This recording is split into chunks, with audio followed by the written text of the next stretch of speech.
Ciao.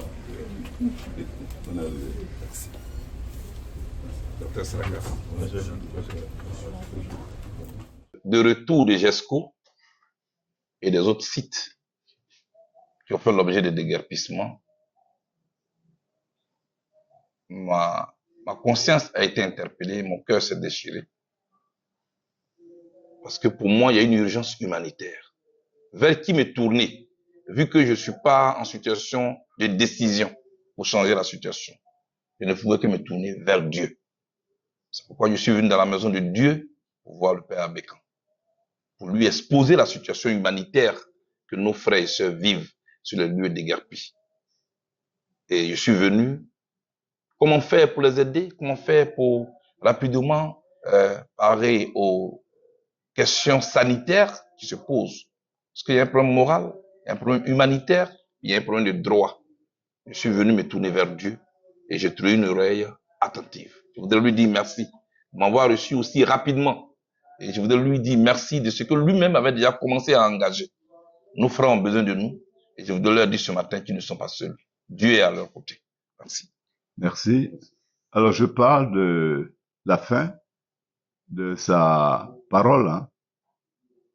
Dire à nos frères et sœurs, leur donner un peu d'espoir, d'espérance, que Dieu les abandonne pas.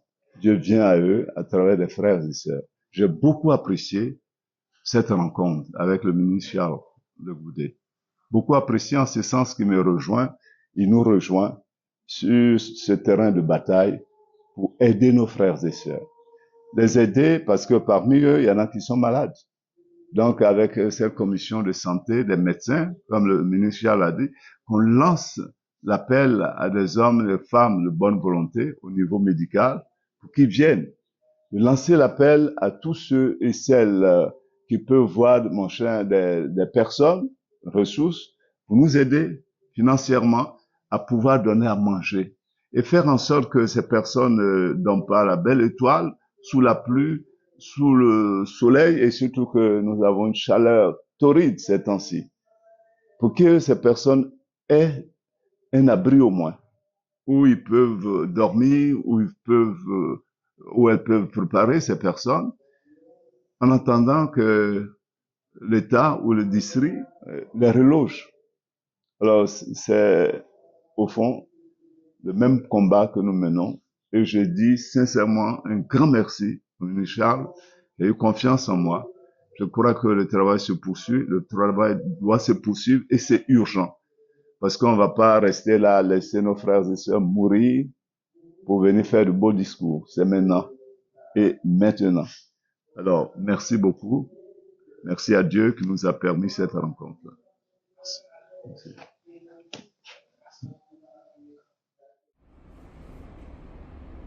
Ils dorment là. Ils font la cuisine là. Mais ce qui est grave, mon père, c'est qu'il n'y a même pas un abri. En pareille circonstance, ce qu'on a vu, c'est que tout de suite, on envoie des abris de fortune. Ce sont des tentes, le temps de regrouper les gens, les assister, leur redonner leur dignité d'homme, d'être humain. Ensuite, on leur permet après d'être logés ou de partir là où ils doivent partir. Mais les caterpillars ont cassé, ils sont partis. Ils l'ont laissé là comme ça. Jésus est venu pour les pauvres. Jésus est venu pour les pauvres. C'est la pauvreté qu'on doit combattre. On ne combat pas les pauvres. Qui n'a pas envie d'habiter dans une grande maison à la rivière? Qui n'a pas envie d'habiter, d'avoir chez soi? Les gens qui sont là, parce qu'ils n'ont pas le choix. Il faut qu'on les assiste d'abord. Sur le plan sanitaire, ce que j'ai vu. Ils m'ont dit, on ne sait pas où faire nos besoins. Ils ont dit, c'est là. Hommes, femmes, mélangés, enfants, tout, c'est là. Ils ne m'ont pas posé un problème de manger ou de nourriture. Ils ont trouvé des problèmes basiques, des problèmes de santé. Ensuite, les élèves à qui j'ai parlé,